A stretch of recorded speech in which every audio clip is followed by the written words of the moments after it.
The Call of the Wild by Jack London, Chapter 6, For the Love of a Man. When John Thornton froze his feet in the previous December, his partners had made him comfortable and left him to get well, going on themselves up the river to get out a raft of saw logs for Dawson.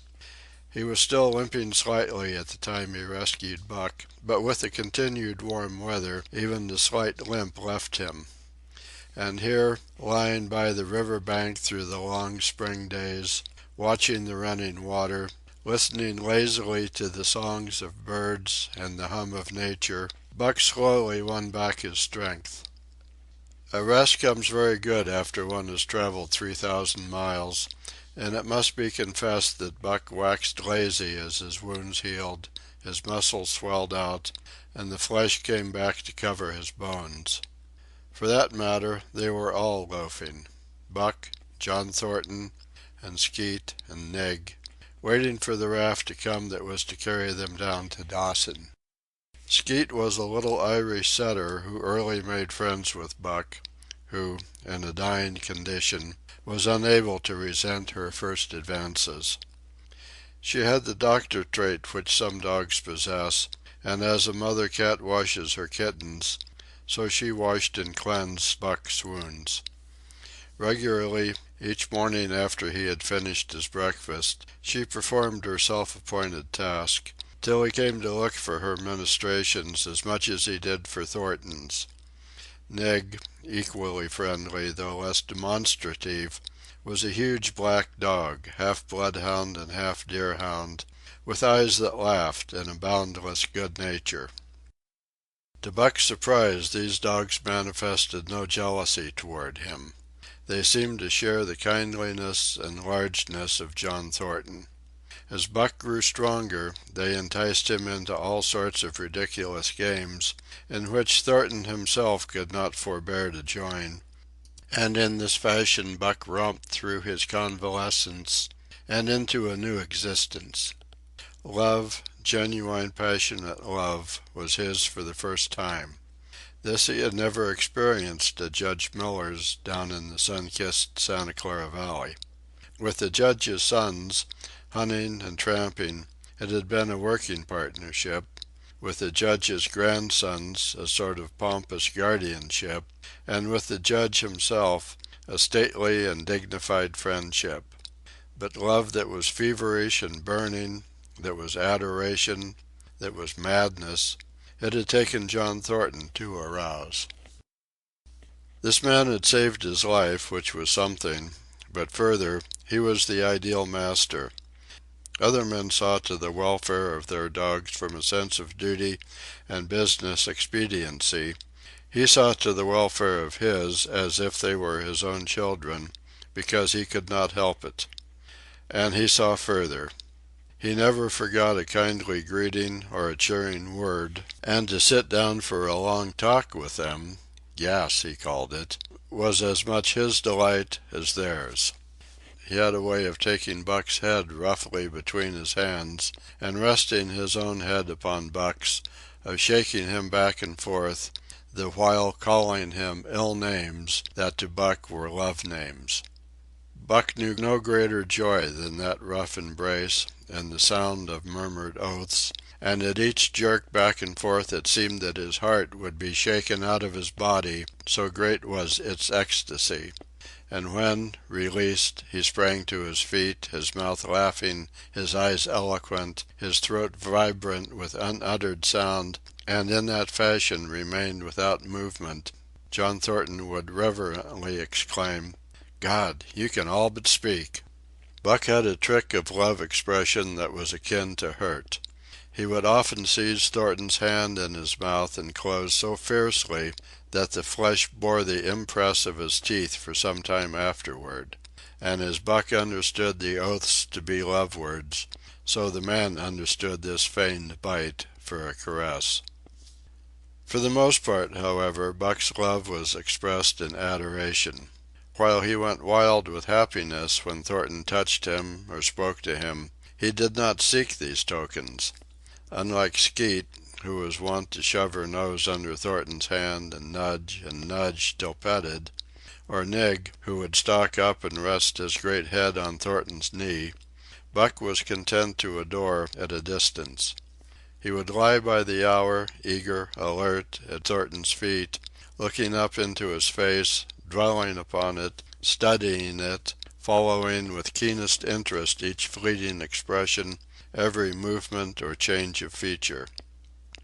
Or, as chance might have it, he would lie farther away, to the side or rear, watching the outlines of the man and the occasional movements of his body. And often, such was the communion in which they lived, the strength of Buck's gaze would draw John Thornton's head around, and he would return the gaze, without speech, his heart shining out of his eyes as Buck's heart shone out. For a long time after his rescue, Buck did not like Thornton to get out of his sight. From the moment he left the tent to when he entered it again, Buck would follow at his heels. His transient master, since he had come into the Northland, had bred in him a fear that no master could be permanent. He was afraid that Thornton would pass out of his life as Perrault and Francois and the Scotch half-breed had passed out. Even in the night, in his dreams, he was haunted by this fear. At such times he would shake off sleep and creep through the chill to the flap of the tent, where he would stand and listen to the sound of his master's breathing. But in spite of this great love he bore John Thornton, which seemed to bespeak the soft, civilizing influence, the strain of the primitive, which the Northland had aroused in him, remained alive and active. Faithfulness and devotion, things born of fire and roof, were his, yet he retained his wildness and wiliness. He was a thing of the wild, come in from the wild to sit by John Thornton's fire, rather than a dog of the soft Southland stamped with the marks of generations of civilization. Because of his very great love, he could not steal from this man, but from any other man, in any other camp, he did not hesitate an instant, while the cunning with which he stole enabled him to escape detection. His face and body were scored by the teeth of many dogs, and he fought as fiercely as ever and more shrewdly. Skeet and Nig were too good-natured for quarreling. Besides, they belonged to John Thornton. But the strange dog, no matter what the breed or valor, swiftly acknowledged Buck's supremacy or found himself struggling for life with a terrible antagonist. And Buck was merciless. He had learned well the law of club and fang, and he never forewent an advantage or drew back from a foe he had started on the way to death. He had lessoned from Spitz and from the chief fighting dogs of the police and mail, and knew there was no middle course. He must master or be mastered, while to show mercy was a weakness. Mercy did not exist in the primordial life. It was misunderstood for fear, and such misunderstandings made for death. Kill or be killed, eat or be eaten was the law, and this mandate, down out of the depths of time, he obeyed. He was older than the days he had seen, and the breaths he had drawn. He linked the past with the present, and the eternity behind him throbbed through him in a mighty rhythm to which he swayed as the tides and seasons swayed. He sat by John Thornton's fire, a broad-breasted dog, white-fanged and long-furred, but behind him were the shades of all manner of dogs, half-wolves and wild wolves, urgent and prompting, tasting the savor of the meat he ate, thirsting for the water he drank, scenting the wind with him, listening with him and telling him the sounds made by the wild life in the forest, dictating his moods, directing his actions, lying down to sleep with him when he lay down, and dreaming with him and beyond him, and becoming themselves the stuff of his dreams. So peremptorily did these shades beckon him, that each day mankind and the claims of mankind slipped farther from him. Deep in the forest a call was sounding, and as often as he heard this call, mysteriously thrilling and luring, he felt compelled to turn his back upon the fire and the beaten earth around it, and to plunge into the forest, and on, he knew not where or why, nor did he wonder where or why, the call sounding imperiously deep in the forest.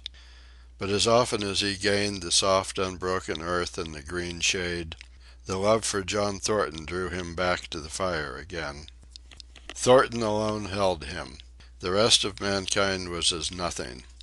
Chance travelers might praise or pet him, but he was cold under it all, and from a too demonstrative man he would get up and walk away.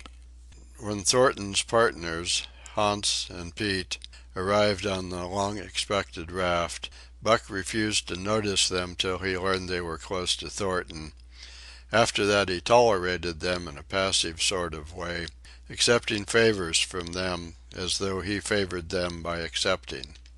They were of the same large type as Thornton, living close to the earth, thinking simply and seeing clearly, and ere they swung the raft into the big eddy by the sawmill at Dawson, they understood Buck and his ways, and did not insist upon an intimacy such as obtained with Skeet and Nig. For Thornton, however, his love seemed to grow and grow. He, alone among men, could put a pack upon Buck's back in the summer traveling. Nothing was too great for Buck to do when Thornton commanded. One day they had grub-staked themselves from the proceeds of the raft and left Dawson for the headwaters of the Tanana.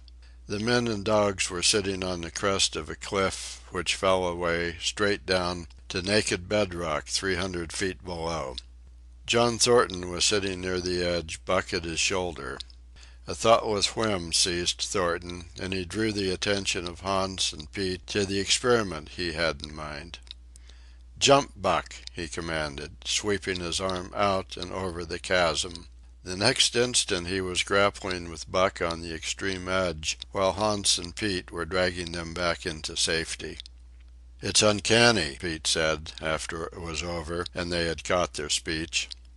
Thornton shook his head. "No, it is splendid, and it is terrible, too. Do you know, it sometimes makes me afraid."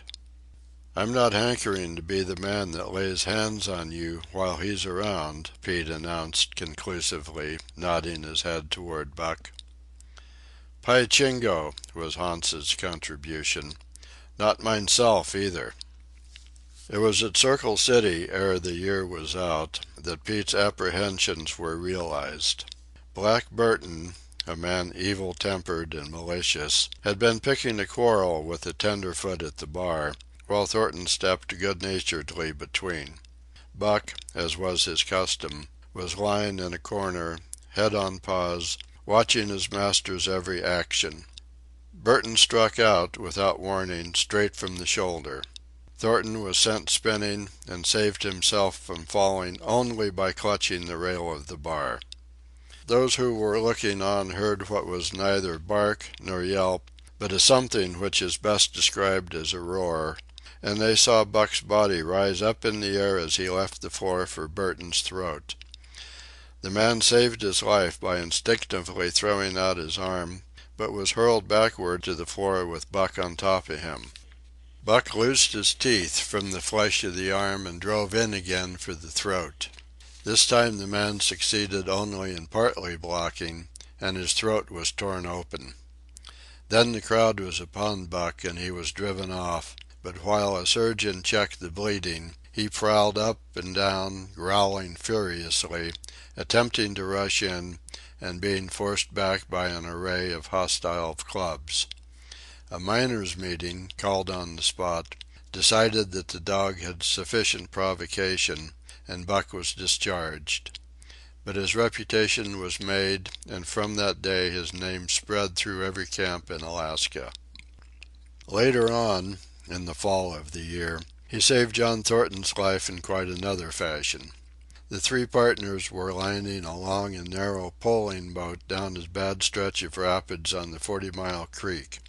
Hans and Pete moved along the bank, snubbing with a thin manila rope from tree to tree, while Thornton remained in the boat, helping its descent by means of a pole and shouting directions to the shore. Buck, on the bank, worried and anxious, kept abreast of the boat, his eyes never off his master. At a particularly bad spot, where a ledge of barely submerged rocks jutted out into the river, Hans cast off the rope, and while Thornton pulled the boat out into the stream, ran down the bank with the end in his hand to snub the boat when it had cleared the ledge. This it did, and was flying downstream in a current as swift as a mill race, when Hans checked it with the rope and checked too suddenly. The boat flirted over and snubbed into the bank bottom up, while Thornton, flung sheer out of it, was carried downstream toward the worst part of the rapid, a stretch of wild water in which no swimmer could live. Buck had sprung in on the instant, and at the end of 300 yards, amid a mad swirl of water, he overhauled Thornton. When he felt him grasp his tail, Buck headed for the bank, swimming with all his splendid strength. But the progress shoreward was slow, the progress downstream amazingly rapid. From below came the fatal roaring where the wild current went wilder and was rent in shreds and spray by the rocks which thrust through like the teeth of an enormous comb. The suck of the water as it took the beginning of the last steep pitch was frightful, and Thornton knew that the shore was impossible. He scraped furiously over a rock, bruised across a second, and struck a third with crushing force. He clutched its slippery top with both hands, releasing Buck, and above the roar of the churning water shouted, "Go, Buck, go!" Buck could not hold his own, and swept on downstream, struggling desperately, but unable to win back. When he heard Thornton's command repeated, he partly reared out of the water, throwing his head high, as though for a last look, then turned obediently toward the bank. He swam powerfully and was dragged ashore by Pete and Hans at the very point where swimming ceased to be possible and destruction began. They knew that the time a man could cling to a slippery rock in the face of that driving current was a matter of minutes, and they ran as fast as they could up the bank to a point far above where Thornton was hanging on. They attached the line with which they had been snubbing the boat to Buck's head and shoulders, being careful that it should neither strangle him nor impede his swimming, and launched him into the stream. He struck out boldly, but not straight enough into the stream. He discovered the mistake too late, when Thornton was abreast of him and a bare half-dozen strokes away while he was being carried helplessly past. Hans promptly snubbed with the rope, as though Buck were a boat. The rope thus tightening on him in the sweep of the current, he was jerked under the surface, and under the surface he remained till his body struck against the bank and he was hauled out. He was half drowned, and Hans and Pete threw themselves upon him, pounding the breath into him and the water out of him. He staggered to his feet and fell down. The faint sound of Thornton's voice came to them, and though they could not make out the words of it, they knew that he was in his extremity. His master's voice acted on Buck like an electric shock. He sprang to his feet and ran up the bank ahead of the men to the point of his previous departure. Again the rope was attached and he was launched, and again he struck out, but this time straight into the stream. He had miscalculated once, but he would not be guilty of it a second time. Hans paid out the rope, permitting no slack, while Pete kept it clear of coils.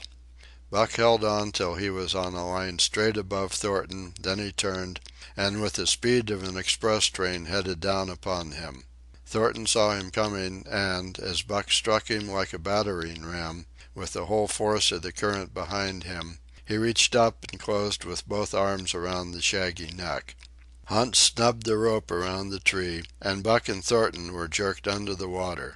Strangling, suffocating, sometimes one uppermost and sometimes the other, dragging over the jagged bottom, smashing against rocks and snags, they veered in to the bank. Thornton came to, belly downward, and being violently propelled back and forth across a drift log by Hans and Pete. His first glance was for Buck, over whose limp and apparently lifeless body Nig was setting up a howl, while Skeet was licking the wet face and closed eyes. Thornton was himself bruised and battered, and he went carefully over Buck's body when he had been brought around, finding 3 broken ribs. "That settles it," he announced. "We camp right here." And camp they did till Buck's ribs knitted and he was able to travel. That winter, at Dawson, Buck performed another exploit, not so heroic, perhaps, but one that put his name many notches higher on the totem pole of Alaskan fame. This exploit was particularly gratifying to the 3 men, for they stood in need of the outfit which it furnished, and were enabled to make a long-desired trip into the Virgin East, where miners had not yet appeared. It was brought about by a conversation in the El Dorado saloon, in which men waxed boastful of their favorite dogs. Buck, because of his record, was the target for these men, and Thornton was driven stoutly to defend him. At the end of half an hour, one man stated that his dog could start a sled with 500 pounds and walk off with it, a second bragged 600 for his dog, and a third 700. "Pooh, pooh," said John Thornton. "Buck can start 1,000 pounds."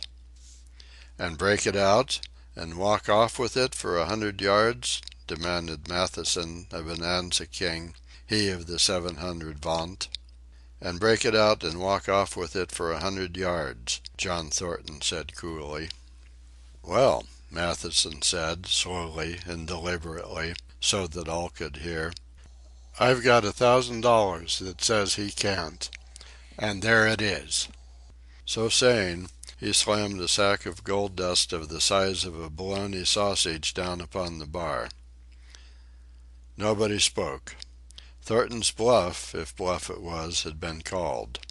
He could feel a flush of warm blood creeping up his face. His tongue had tricked him. He did not know whether Buck could start 1,000 pounds. 1/2 a ton. The enormousness of it appalled him. He had great faith in Buck's strength, and had often thought him capable of starting such a load, but never, as now, had he faced the possibility of it, the eyes of a dozen men fixed upon him, silent and waiting. Further, he had no $1,000, nor had Hans or Pete. "I've got a sled standing outside now, with 20 50-pound sacks of flour on it," Matheson went on with brutal directness, "so don't let that hinder you." Thornton did not reply. He did not know what to say. He glanced from face to face in the absent way of a man who has lost the power of thought and is seeking somewhere to find the thing that will start it going again. The face of Jim O'Brien, a Mastodon King and old-time comrade, caught his eyes. It was as a cue to him, seeming to rouse him to do what he would never have dreamed of doing. "Can you lend me 1,000?" he asked, almost in a whisper. "Sure," answered O'Brien, thumping down a plethoric sack by the side of Matheson's. "Though it's little faith I'm having, John, that the beast can do the trick." The El Dorado emptied its occupants into the street to see the test. The tables were deserted, and the dealers and gamekeepers came forth to see the outcome of the wager and to lay odds. Several hundred men, furred and mittened, banked around the sled within easy distance.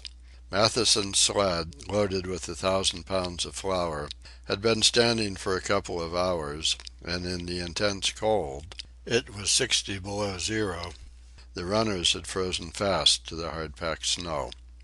Men offered odds of 2 to 1 that Buck could not budge the sled. A quibble arose concerning the phrase "break out." O'Brien contended it was Thornton's privilege to knock the runners loose, leaving Buck to break it out from a dead standstill. Matheson insisted that the phrase included breaking the runners from the frozen grip of the snow. A majority of the men who had witnessed the making of the bet decided in his favor, whereat the odds went up to 3 to 1 against Buck. There were no takers. Not a man believed him capable of the feat. Thornton had been hurried into the wager, heavy with doubt, and now that he looked at the sled itself, the concrete fact, with a regular team of 10 dogs curled up in the snow before it, the more impossible the task appeared. Matheson waxed jubilant. 3-to-1, he proclaimed. I'll lay you another 1,000 at that figure, Thornton. What do ye say? Thornton's doubt was strong in his face, but his fighting spirit was aroused. The fighting spirit that soars above odds, fails to recognize the impossible, and is deaf to all save the clamor for battle. He called Hans and Pete to him. Their sacks were slim, and with his own, the 3 partners could rake together only $200. In the ebb of their fortunes, this sum was their total capital, yet they laid it unhesitatingly against Matheson's 600. The team of 10 dogs was unhitched, and Buck, with his own harness, was put into the sled. He had caught the contagion of the excitement, and he felt that in some way he must do a great thing for John Thornton. Murmurs of admiration at his splendid appearance went up. He was in perfect condition, without an ounce of superfluous flesh, and the 150 pounds that he weighed were so many pounds of grit and virility. His furry coat shone with the sheen of silk. Down the neck and across the shoulders his mane, in repose as it was, half bristled and seemed to lift with every movement, as though excessive vigor made each particular hair alive and active. The great breast and heavy forelegs were no more than in proportion with the rest of the body, where the muscles showed in tight rolls underneath the skin. Men felt these muscles and proclaimed them hard as iron, and the odds went down to 2-to-1. Gad, sir, stuttered a member of the latest dynasty, a king of the skookum benches. I offer you 800 for him, sir, before the test, sir. 800, just as he stands. Thornton shook his head and stepped to Buck's side. You must stand off from him, Matheson protested. Free play and plenty of room. The crowd fell silent, only could be heard the voices of the gamblers vainly offering 2-to-1. Everyone acknowledged Buck a magnificent animal, but 20 50-pound sacks of flour bulked too large in their eyes for them to loosen their pouch strings. Thornton knelt down by Buck's side. He took his head in his 2 hands and rested cheek on cheek.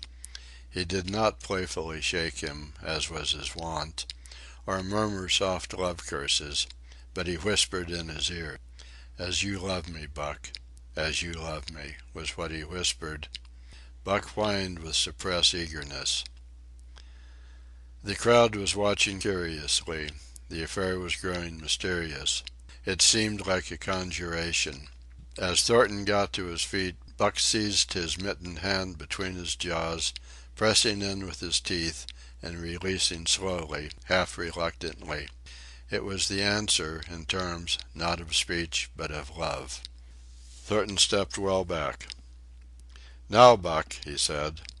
Buck tightened the traces, then slacked them for a matter of several inches. It was the way he had learned. Gee! Thornton's voice rang out, sharp in the tense silence. Buck swung to the right, ending the movement in a plunge that took up the slack and with a sudden jerk arrested his 150 pounds. The load quivered, and from under the runners arose a crisp crackling. Ha! Thornton commanded. Buck duplicated the maneuver, this time to the left. The crackling turned into a snapping, the sled pivoting and the runners slipping and grating several inches to the side. The sled was broken out. Men were holding their breaths, intensely unconscious of the fact. Now, mush! Thornton's command cracked out like a pistol shot. Buck threw himself forward, tightening the traces with a jarring lunge. His whole body was gathered compactly together in a tremendous effort, the muscles writhing and knotting like live things under the silky fur. His great chest was low to the ground, his head forward and down, while his feet were flying like mad, the claws scarring the hard-packed snow in parallel grooves. The sled swayed and trembled, half-started forward. One of his feet slipped, and one man groaned aloud. Then the sled lurched ahead in what appeared a rapid succession of jerks, though it never really came to a dead stop again. Half an inch, 2 inches. The jerks perceptibly diminished. As the sled gained momentum, he caught them up till it was moving steadily along. Men gasped and began to breathe again, unaware that for a moment they had ceased to breathe. Thornton was running behind, encouraging Buck with short, cheery words. The distance had been measured off, and as he neared the pile of firewood, which marked the end of the 100 yards, a cheer began to grow and grow, which burst into a roar as he passed the firewood and halted at command. Every man was tearing himself loose, even Matheson. Hats and mittens were flying in the air. Men were shaking hands, it did not matter with whom, and bubbling over in a general incoherent babble. But Thornton fell on his knees beside Buck. Head was against head, and he was shaking him back and forth. Those who hurried up heard him cursing Buck, and he cursed him long and fervently and softly and lovingly. Gad, sir, spluttered the Skookum Bench King. I'll give you 1,000 for him, sir, 1,000, sir. 1,200, sir. Thornton rose to his feet. His eyes were wet. The tears were streaming frankly down his cheeks. Sir, he said to the Skookum Bench King. No, sir. You can go to hell, sir. It's the best I can do for you, sir. Buck seized Thornton's hand in his teeth. Thornton shook him back and forth. As though animated by a common impulse, the onlookers drew back to a respectful distance, nor were they again indiscreet enough to interrupt. End of chapter 6.